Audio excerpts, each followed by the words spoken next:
Latin America থেকে সবার আগে বিশ্বকাপে খেলার যোগ্যতা অর্জন করেছে বর্তমান বিশ্ব চ্যাম্পিয়ন আর্জেন্টিনা।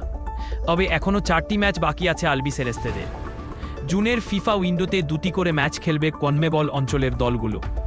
আসন্ন 2 ম্যাচের জন্য 28 সদস্যের প্রাথমিক দল ঘোষণা করেছে আর্জেন্টিনা। এবার দল ঘোষণায় অভিনব পন্থা বেছে নিয়েছে 3 বারের বিশ্ব চ্যাম্পিয়নরা।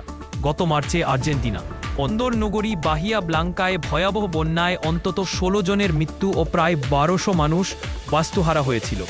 তাদের সমরে বাহিয়ার নানা বয়স ও পেশার নাগরিকদের মুখেই এবার আর্জেন্টিনার স্কোয়াড প্রকাশ করা হয়েছে। চলতি মাসে চিলি ও কলম্বিয়ার বিপক্ষে বাছাই পর্বের ম্যাচ খেলবে আর্জেন্টিনা।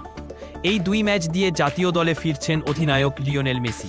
আগামী 6 জুন সকাল সফরকারী হিসেবে ন্যাশনাল জুলিও মার্টিনেজ স্টেডিয়ামে চিলির মুখোমুখি হবে আর্জেন্টিনা।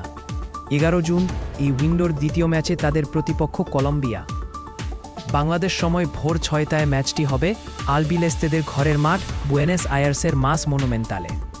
আর্জেন্টিনার প্রাথমিক স্কোয়াডে যারা আছেন Emiliano Martinez, Walter Benitez, Geronimo Rulli, Mariano Troilo, Cristian Romero, Nicolas Otamendi, Nahuel Molina, Leonardo Balerdi, Valentin Barco, Juan Foyth, Kevin Lomonaco, Nicolas Tagliafico, Facundo Medina, Leandro Paredes, Enzo Barrenechea, Enzo Fernandez, Ezequiel Palacios, Thiago Almada, Nico Paz, Rodrigo De Paul, Giovani Lo Celso, Giuliano Simeone, Angel Correa, Julian Alvarez, Nicolas Gonzalez, Franco Mastantuono, Lionel Messi ও Lautaro Martinez.